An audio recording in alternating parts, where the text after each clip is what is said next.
Previewing Week 11 in the NFL here at SBR4 Videos, and right now we're talking with Jeff Cadillac from jeffcadillac.com, who's taken two tough games that I asked him to take. None of the other cappers wanted to take them, but Jeff previews every game at his website, and he agreed to take these two. Now he's going to cover Green Bay and the Giants with us. Jeff, thanks for being back with us.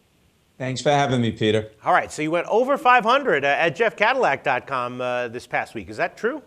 That is correct. Wow. And also my best bet, which is New Orleans over Dallas, which I always post on Twitter on Fridays at Jeff Cadillac 1, came in big. I love New Orleans in the Dome. All right. Nice job. Second game you're going to take is Green Bay at the Giants. Now, Giants are 4.5 or 5-point home favorite. Totals 41.5 or 42.5.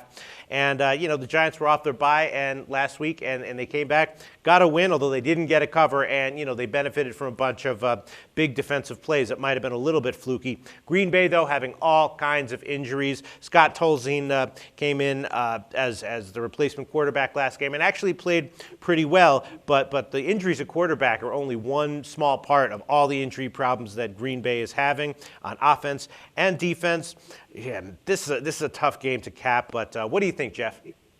Well, Green Bay, definitely, with Rodgers out, it's like an expansion team in Green Bay.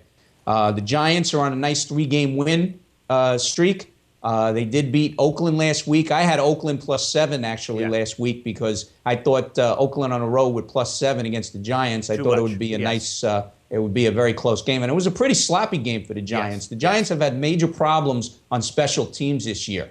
But this week, I like the Giants at home. I think they're going to go on that 4th-game winning streak. The Packers are not good on the road this year. And even with Rodgers, they had lost the last 2 at Giants Stadium against the Giants. And, the Giants with their run defense a few weeks ago, they held Adrian Peterson to 28 yards rushing.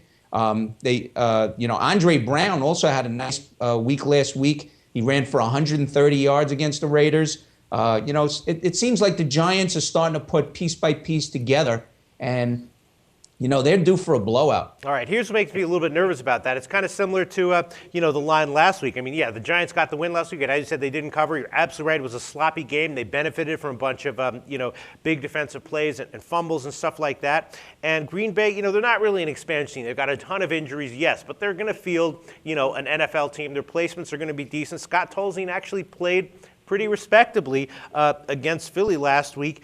And, again, if this line was Giants -1 or 1.5, yeah, maybe I take them. But just like last week, 4.5 or 5, that's getting up there. Well, I've seen this spread, and it's actually, I've been keeping close watch on this spread. And this spread keeps going down because, like yesterday, it was like 6.5.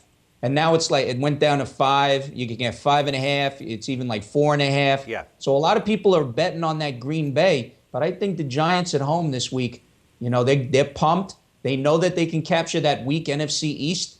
And I think Manning and company, they're due for a blowout this weekend. All right. Nice analysis. Jeff Cadillac from jeffcadillac.com going contrary to the line movement. And he will take the Giants to cover. And, yes, 4.5 is a widely available number at the moment. So that's what you get for this one. Giants -4.5. Thanks, Jeff.